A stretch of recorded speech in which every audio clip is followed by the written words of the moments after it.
wrong me not nor wrong yourself to make a bondmaid and a slave of me. But for that I just sing, but for all these other goods, unbind my hands. I'll do it myself. Yea, all my petticoat down to my raiment. Whatever you command me will I do so long I know my duty to my elders. Of all thy suitors here I charge thee, tell whom thou lovest best. Believe me, sister, of all the men alive, I never yet beheld that special face I could fancy more than any other. Minion, you liest. Is it not Hortensio? If you affect him, dear sister, I will plead for you myself, but you shall have him. Oh, then belike you fancy riches more. You will have Remio to keep you fair. Nay then, you jest. Or is it for him you do envy me so? Nay then, you jest. And I do perceive you have but jested with me all this while. I prithee, Sister Kate, unbind my hands. Give me my phone! Give me my phone! Dad's calling! Stop it! If that be just, then all the rest Dad! What? How now, dames? She's gonna hit me. Whence grows this insolence? Bianca, poor girl, stand aside. She weeps. Go ply thy needle. Meddle not with her. For shame, thou hounding of a devilish spirit! Why dost thou wrong her that did ne'er wrong thee? Why did she cross thee with a bitter word? Her silence flouts me. Now be revenge. What in my sight, Bianca Anthony? What, will you not suffer me? Nay, now I see she is your treasure. She must have a husband. I must dance barefoot on her wedding day. Talk not to me. I will go sit and weep till I find occasion of revenge. Women.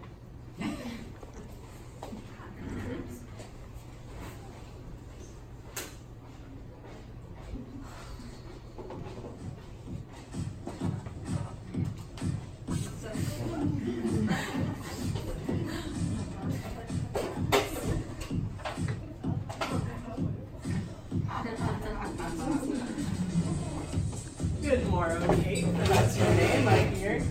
Well, have you heard? But something hard of hearing? They call me Catherine, that do talk of me. You lie in faith, for you are called plain Kate. Take this of me. Hearing thy mildness praised in every town, thy virtue spoke of and thy beauty sounded, yet not so deeply as to thee belongs. Myself am moved to woo thee for my wife. Moved? In good time, let him that moved you hither remove you hence. I knew from the first you were immovable. Why, what's immovable? A joined stool. Thou hast hit it. Sit on it. Asses are made to bear, and so are you. Women are made to bear, and so are you. No such jade as you, if me you mean. Come, you wasp. In faith, you are too angry. Kill you, I'm not even worried about it. So may you lose your arms. For if you strike me, you're no gentleman. And if no gentleman, why then, no arms. A herald, Kate? Oh, put me in thy books. Let me go. No, I find you passing gentle. 'Twas told me you were rough and coy and sullen, but now I find report a very liar, for thou art pleasant, gamesome, passing courteous, but slow in speech yet sweet as springtime flowers. Thou canst not frown, thou canst not look askance, nor bite thy lip as angry wenches will. Go, fool, and whom thou keepest command. Did ever Diane so become a grove as Kate this chamber with her princely gait? Oh, be thou Diane, and let her be Kate, and then let Kate be chaste, and Diane sportful. Where'd you study all this goodly speech? It is extempore from my mother wit. A witty mother, witless else her son. Am I not wise? Yes, keep you warm. Marry, so I mean, sweet Kate, in thy bed. And therefore, setting all this chat aside, thy father hath consented that you shall be my wife, and will you, nill you, I will marry you. I must, and will have Kate to be my wife.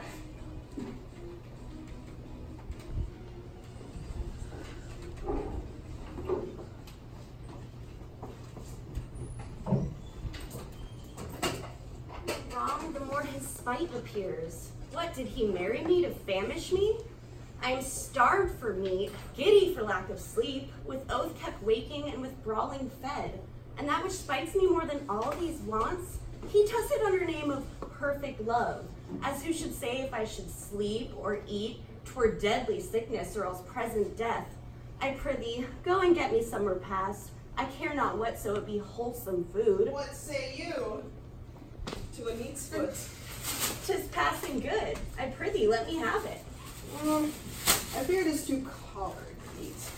What say you to a fat tripe, finely broiled? I like it well, good Gremio. Fetch it me. I cannot tell. I fear 'tis choleric. How say you to a piece of beef and mustard? A dish I do love to feed upon. Aye, but I fear the mustard is too hot a little. Well, then the beef and let the mustard rest. Nay, I will not. You shall have the mustard, else you get no beef of Gremio. Then both or one or what thou wilt. Why then? The mustard without the beef. Go, get thee gone, thou fuckboy, that feedest me on the very name of me. Go, get thee gone, I say. Come on, in God's name, once more towards our fathers.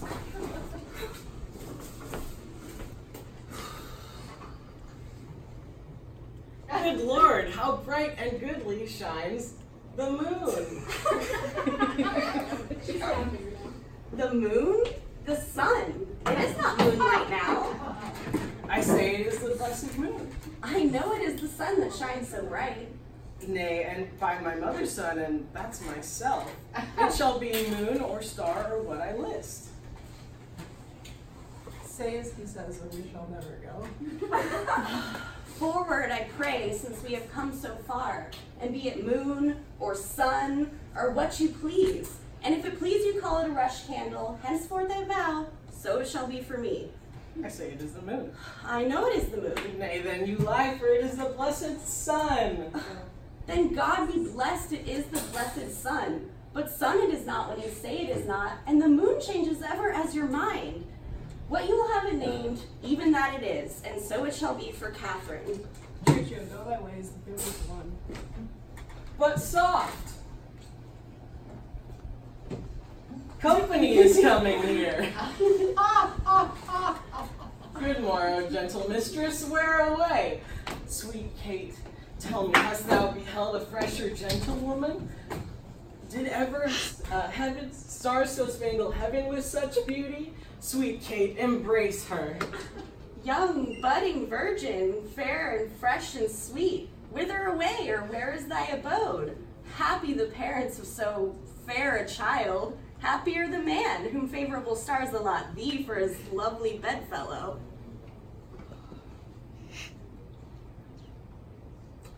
Fair sir, no? Yeah? Fair sir, and you, my merry mistress. That was your strange encounter. Much amazed me. My name is called Vincentio. My dwelling Pisa, and bound mine to Padua, there to visit a son of mine, long which I have not seen. What is his name? Lucentio, gentle sir. Happily we met, and happier for thy son, which now by law as well as reverend age by this thy son hath married. Wonder not, nor be grieved, she is of good esteem, her dowry wealthy, and of worthy birth. Let me embrace with old Vincentio, and wander we to see thy honest son. Really? Are you pulling my leg? Are you yanking my chain? Are you cutting my hair? Are you stealing my... I do assure thee, chief, it really do be like that. Come, go along and see the truth hereof, for our first merriment hath made thee jealous. Well, Petruchia, this has left me in heart. Have to my widow, and if she be froward, then hast thou taught Hortensio to be untoward. Sir Katharina, and thou, Hortensio, with thy loving widow. Feast with the best and welcome to my house. My banquet is to close our stomachs up after our great good cheer. I pray you sit down, I guess. For now we sit to chat as well as eat. Nothing but sit and eat and eat. Now, for my life, Hortensio fears his widow. Then never trust me if I be afeard. You are very sensible, and yet you miss my sense. I mean, Hortensio is afeard of you. He that is giddy thinks the world go round. Roundly replies. He that is giddy think the world turn round? I pray you tell me what you meant by that. Your husband's sorrow measured to my, or with the shrew, measured to my husband's sorrow with a widow. Very meaning. Yes, I mean you. I am mean indeed respecting you. To her, Kate. To her widow. 100 marks, my Kate does put her down. That's my office. Spoke like an officer, hot to thee, lad. Now, in good standards, Patricio, I think thou hast the veriest cheval. Well, I say no, and therefore, sir, assurance. Let's each one send unto his wife, and he whose wife is most obedient to come at first when he doth send for her shall win the wager which we will propose. What's the wager? 20 crowns? 20 crowns? I'll venture so much upon my hawk or hound, but 20 times so much upon my wife. 100. A match, 'tis done.